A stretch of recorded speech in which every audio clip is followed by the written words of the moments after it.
Hey everybody, this is Rod from On Fire Graphics, back for another episode in my video library here for YouTube.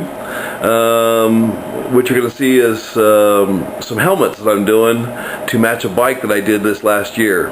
They brought me the helmets and said, hey, we'd really like to have a set that matched the bike. So they got some helmets and brought them to me. They actually had a design on them. I didn't get it. I've been kind of feverishly working on them to get them ready.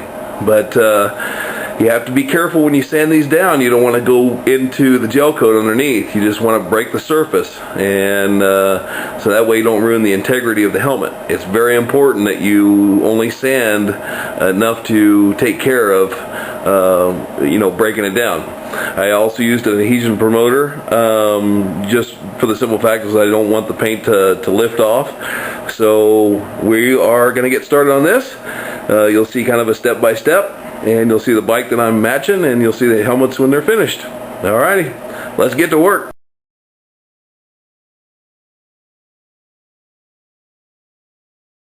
Alrighty, we put 2 coats of House of Color Lupus Blue on these, and we're letting it dry thoroughly. I like my base coat to really dry nice before I get started. And we're going to start adding the blue fire to the top with purple tips to match the bike. So we're going to get started here in a few, and we'll show you the first result and the second coat of the fire, and it should look pretty awesome. Well, here's my new airbrush, the Iwata Custom CS. I really love it. It's got a bigger cup. It's got the air adjustment, or actually the paint flow adjustment on the back. For us guys who are kind of trigger happy, it'll let us just barely pull back what we need.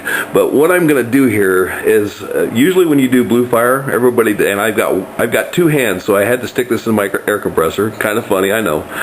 But what I want to show you is something that I do on my blue fire to go to color fairly fast, because I'm going to be adding candy over the top of it, but I do like a dark blue behind the base. So what I do is I add a little bit of blue candy to my mixture, and then when I stir it up, it actually has a little bit of a blue tint to it already. Actually, I'll mix it just a tad bit darker, and I still get the white, but it doesn't take as much blue candy right off the get-go to get the background fire. So that's a little tip. I don't know if you can use it or not, but I do mix my candy with my Intercoat Clear. I don't add the concentrate straight to the paint. I like to keep everything kind of simple and simplified. So we'll put our finger on the nozzle of this thing, kind of stir it up in the cup, and start laying the fire.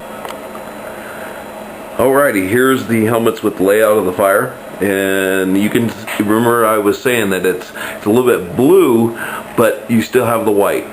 It's going to go to color a lot faster if I mix the blue in. I can see it, but through the camera I have a hard time seeing it.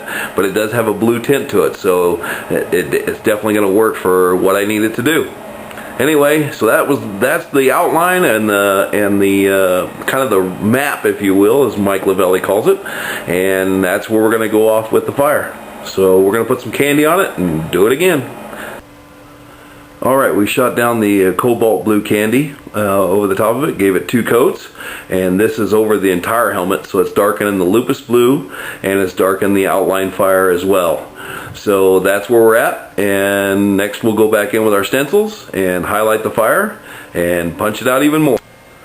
Alright, there's the second layer of flames, the more detailed with the stencil. I have a tendency to really throw some stylized type fire in there. I really dig it when you can darken the lines or brighten the lines a little bit, but now I'll push it really far back with the candy, and I'll go and highlight just little tiny areas, not a lot, but just enough to kind of see it, and I'll use my airbrush for that step to kind of push it back just a tad. But basically that's it in a nutshell. So that's what they look like. We'll come back with a candy coat, and you can see what it looks like when it's all done. Alrighty, we got the candy on it, and it kind of really darkened them up. Always in the camera, for some reason, they always look brighter than what they are, but they are fairly dark, and with another coat of candy over the top, it's going to push them back even further when the little white highlights go in, and it should be set for clear coat. So that's pretty much it. I'll go back in with a little bit of airbrush work with a little highlight around some of the base of the fire to kind of make it a little bit, just a tad bit hotter. And there we go.